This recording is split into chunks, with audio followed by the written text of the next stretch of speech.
And also, I would like to have even more pluralism today. So we invite new people to ask questions, and don't be afraid of the recording, since we don't publish it on the net. Okay? So please.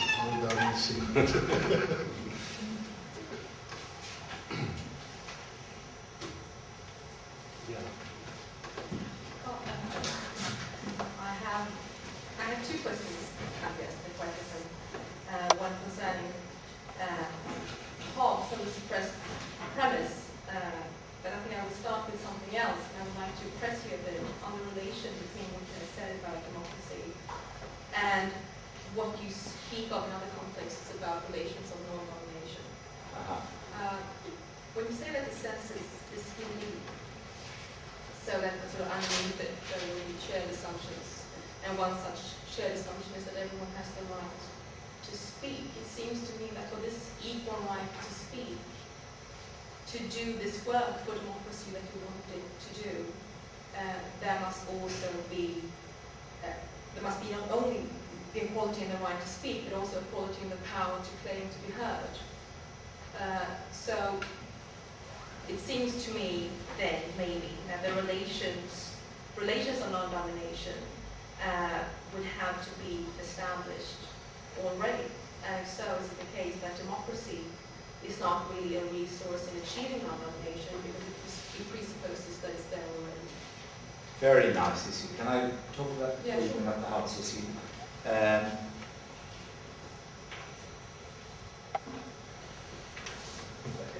Do you want to begin? Especially in the kind of says I've got to be no. First of all, maybe I should explain, since not everyone will know what we mean by non-domination. The idea of freedom as non-domination is the idea that that a person is free just so far as no one stands over them in a position of being able to interfere at will. That's a matter of degrees, hence I said just so far as no one is in a position to interfere at will in their lives. This means that if someone doesn't interfere but stands over another person that could interfere at will, that already makes the person free. So in this tradition, you're unfree even if you've got a kindly master. If you've got someone who stands over you, able to interfere, that's enough to make you unfree. I won't defend this now, but that's just good. And the other implication of that way of thinking about freedom is that if somebody does interfere with you, but under constraint, that means they actually have to track your interests, your perceived interests, your interests as you see them yourself. They've got to track your interests in interfering with you. They're constrained to do that.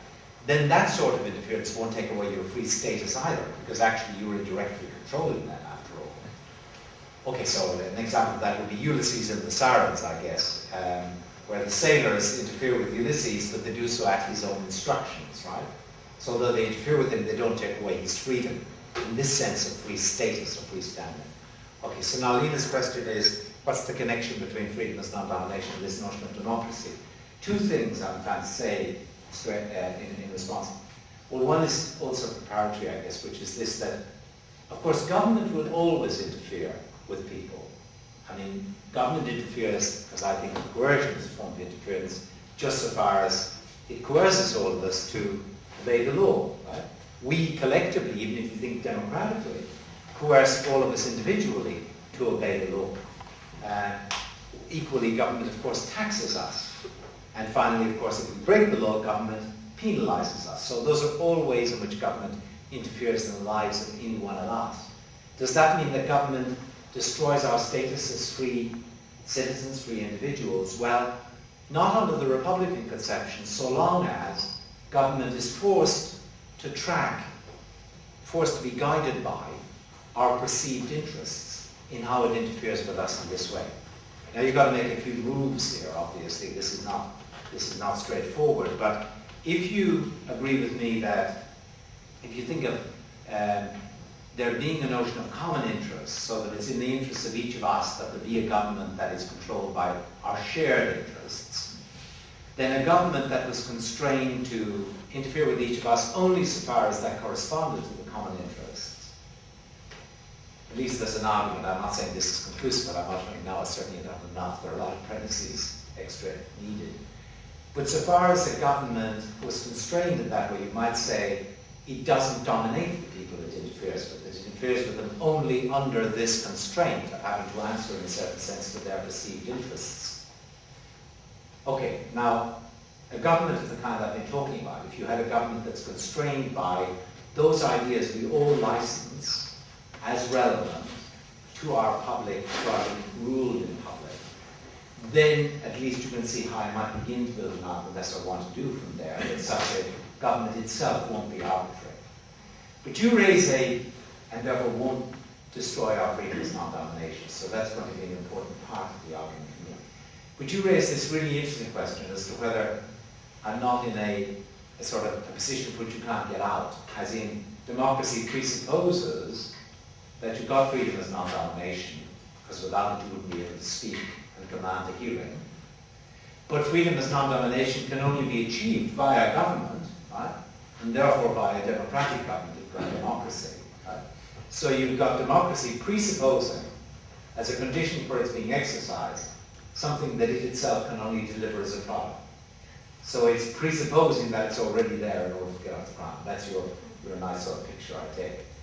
Well, I guess what I want to say is we have a spiral rather than a circle, in the sense that you could imagine the situation whereby a government is in power.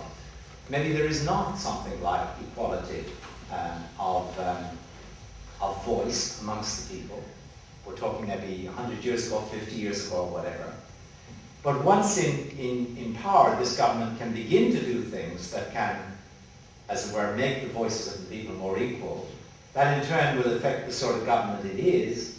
It in turn can affect those presuppositions. And you can see how you could, at least in principle, spiral upwards, as it were, towards a situation in which you get an equilibrium between what democratic government is producing in the sense of sufficient resources, sufficient protection, sufficient infrastructure, sufficient education and all of that to ensure that people have an equal voice.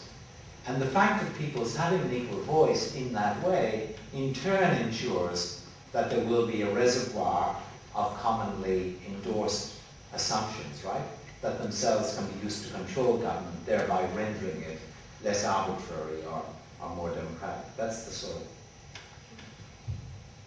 It's like offering prayer, isn't it? I mean, I agree. It's not like proving a geometrical theorem. It's much more fun proving theorems. But that's I think that's the only way I see it, like squaring the circle here. And we all have to square some circle. I mean, I don't think that, well, I don't think it makes it sound impossible, but you were going to ask something else about how, sorry. Yeah. Or maybe should I let someone else come in? Okay. It's a bit pedantic perhaps, but you charged Hobbes with making us suppress the premise that any other voices that speak must be voices that challenge the sovereign, so they must be still. And the way I understood you said that there's no reason really for Hobbes not to allow that there could be voices that don't challenge the sovereign, only what he says. Yeah, okay. Well, isn't that one way you could argue that Hobbes really could not allow that either? If you take seriously the notion that the sovereign is a person and acts as a person, and applying Hobbes' theory of action to that, saying that the only way a person can act is by acting on will, and will is simply the last, that desire that trumps all the others is the last appetite in deliberation. So if you allow other voices in challenging what the sovereign would have done without those voices, that would mean that you keep the deliberation perpetually going, and so hinder the sovereign from forming a will, and therefore from acting.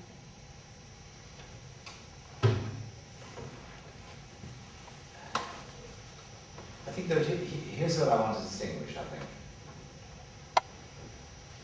One is the question as to whether rival voices mean that you can't have personation. You can't have, so to speak, a body represented in such a way that it can mimic the behavior and performance of the person.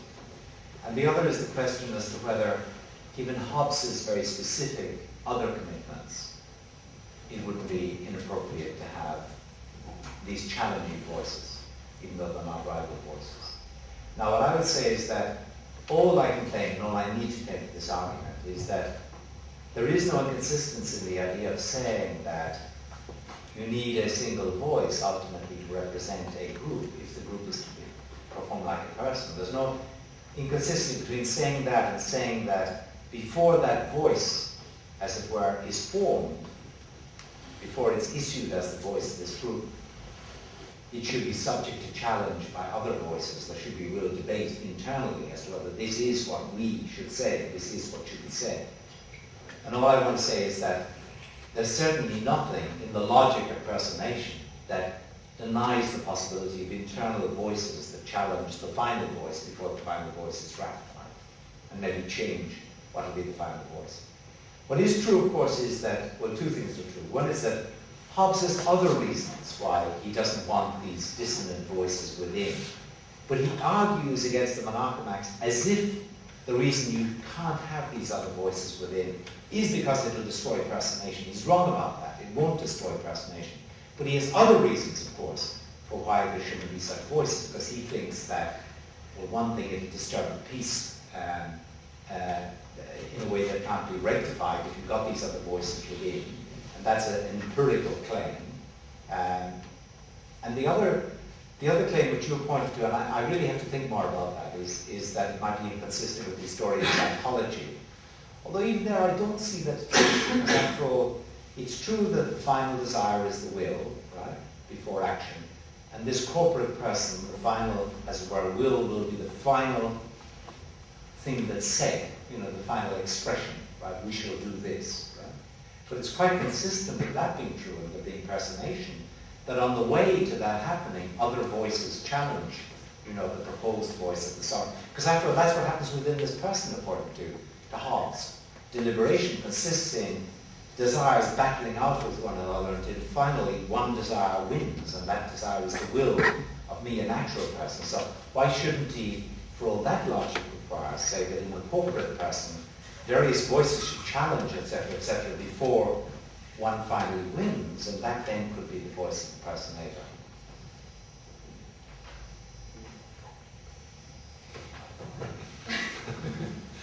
We can talk about it later. I have one question on the nature of the public you are talking about. And I wonder if your theory needs one big conversation or one public discourse. Because today I can't see that there is such a public discourse. There are many discourses that perhaps overlap. And I have one more question, and that is, if your model can actually damage the formation of such a discourse, because it sends power upwards. And I think that people are usually more interested in talking about issues which they can actually control or influence. And if someone else makes the decisions, I think that can lead to a lack of interest in politics. If you send the decision making directly in the system. Well, on the first issue, okay, so it's the question of whether discourse has to be centralized or whether it can be decentralized. Obviously, we don't have a centralized discourse, whatever that might mean, maybe a Rousseauian assembly in a society like ours. But I would say that the Habermasian or Rawlsian type of logic that I was trying to talk of is quite consistent with decentralized discourse. So you get different pockets of conversation, but you get linkages between different pockets. You get a connected sort of set of different loci, different places, different sites of discourse, right? Which is what we have in almost every area, after all. But in politics, as in other areas, to the extent to which you have got that, with enough interconnection between the different loci, the different places, you're still going to have grounds to expect common considerations to be licensed as considerations that can support various arguments that have got to be recognized as relevant. So I would say decentralized discourse is going to be sufficient. Now, on the other issue, do you think that's right? Do you think that people, I mean, it's like the Coton's tangent principle, the old democratic principle that Marsilius made much of, that that which touches all should be decided and approved by all. And you're, as we're taking that further and suggesting that that which touches people more intimately will engage them more intimately and they'll talk more about it. But I'm not sure that, even if that principle is correct, I'm not sure that it's the more local issues that touch people more intimately. In fact, ironically, I think sometimes it's the more global issues that touch people more deeply or intimately and that moves them. Instance, I know the turnout for the European elections isn't fantastic. But equally, we all know the turnout for local elections is pretty terrible, right?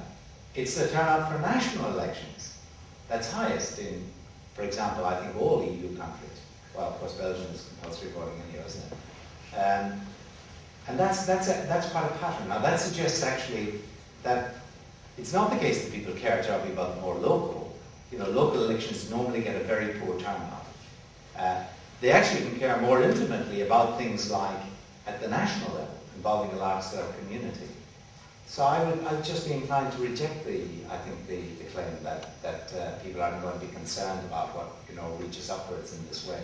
I think they can be very concerned at that level. Of course, that's often where the decisions are made, and in case there are more significance for them,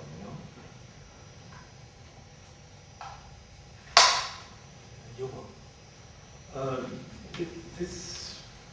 This notion of public rule, isn't that something that decent hierarchical regimes can live up to as well? I mean, for instance, a monarchy that has certain consultation procedures and sort of traditions that safeguard those procedures, and perhaps even in a weaker sense, a monarchy where the monarch puts a value on being popular, and in the modern world where people are more able to leave, might sort of be forced to take people's views into consideration, because otherwise people would leave this country.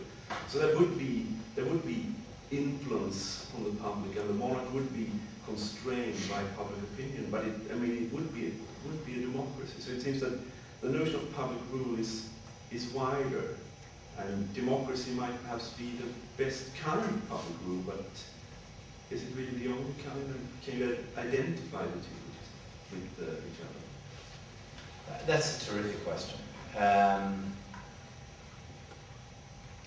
One thing, of course, about even the benign monarchy that you're suggesting is that you don't have I talk about these two sorts of considerations that get valorized, or you expect to get valorized. One, those that get valorized by way of presupposition, and the other by way of precipitative public debate. Now, two things I'm trying to say about the benign monarchy you suggest. One is that, of course, it won't be a presupposition that all people are equal and should be equally consulted, an equal voice, as well as being objects of equal concern on the part of the community as a whole. That's not going to be valorized. But the other aspect of it is that if you got a community of that kind, I mean, I suppose you could add in this, but from all you've said, it needn't be a community of discourse at all. I mean, as the people might say, people are really lucky, he's a nice guy, looks after us, you know, we've got lots to eat, we've got blah, blah, blah, blah, blah. Such a community would be discursively passive, or might be, at least you can say it wouldn't be, in the sense of not actually having much talk about what government should be doing, what he should be doing, etc., etc. And therefore, you might get a failure of these public reasons, these commonly endorsed considerations, to emerge as a part of the currency of politics. Now, in such a case, all it could mean to say that the ruler is, so to speak, ruling people according to, on grounds that they valorize themselves, well, it's no longer clear, actually, that that's true, because there are no grounds that they valorize in common. It's true they're relatively content, maybe, you know. They don't have much grounds for protest, but going back to the Republican thing, see, what I want is the notion of a government that's interfering with people all right, but that is constrained to interfere with them only on grounds that they in common endorse as grounds that license that sort of interference, right? Because it's only in that case that you have people being interfered with intuitively in a non-arbitrary way. But I'm not saying that in benign monarchies there's necessarily public rule. I'm just saying that there could be. And in that case, you can't identify public rule with democracy. Okay, here's a way of maybe putting there are two there's a pincer movement, and this is going to be very important in talking tomorrow about how we might implement democratic structures. I'll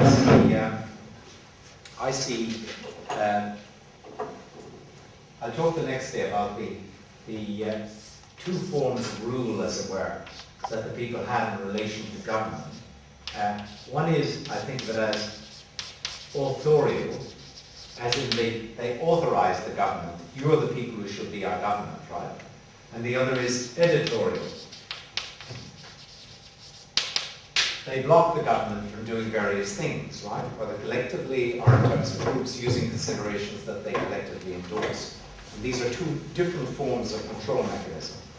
Now, what you're suggesting is, and I guess the truth is I don't know that I've got anything very substantive to say we should talk about, at least I need to think about more, is the idea of a government where there isn't the authorial dimension, right? Because it's a king up here who rules by hereditary power or whatever.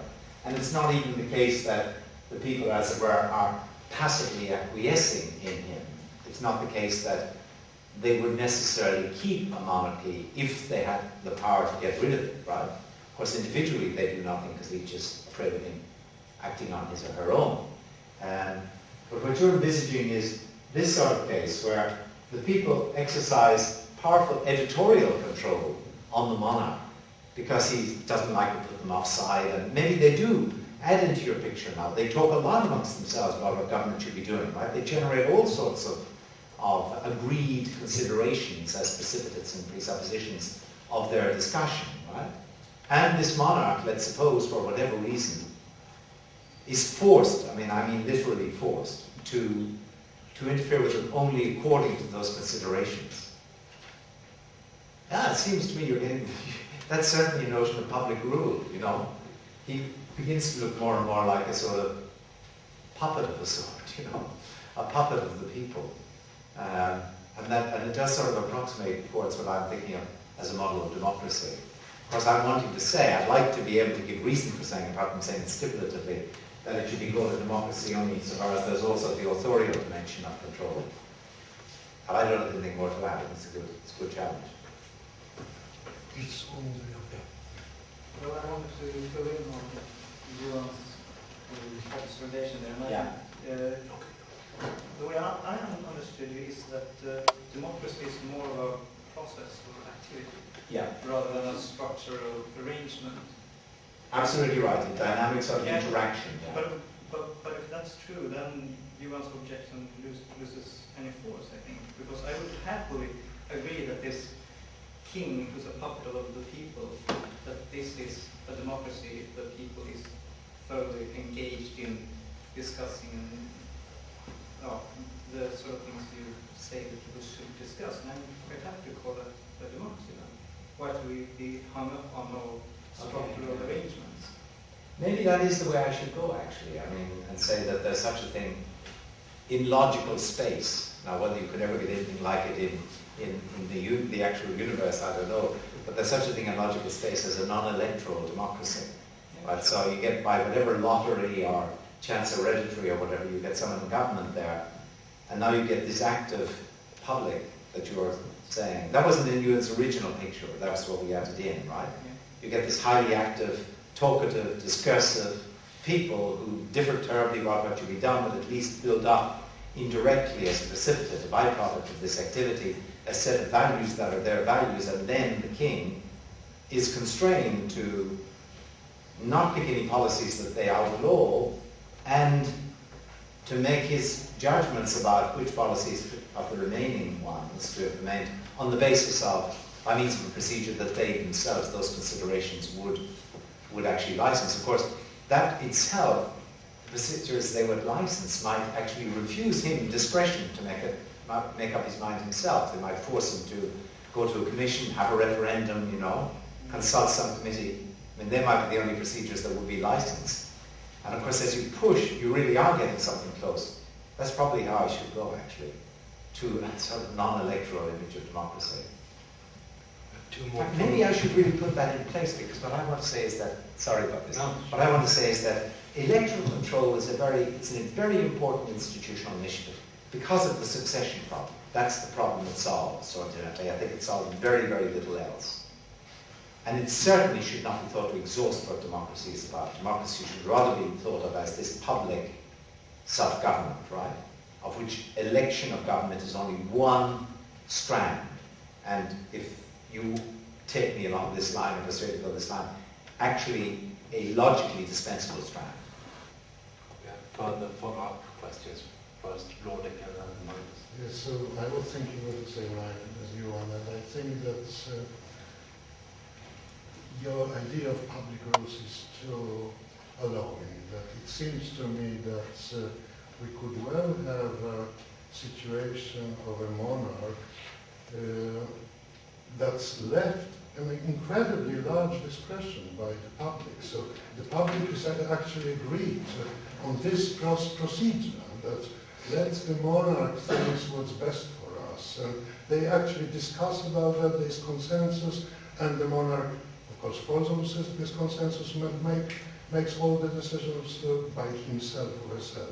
Then, of course, one could say, but still, of course, if the public changed, right, if the consensus would be on different rules, then the monarch would have to give up his power.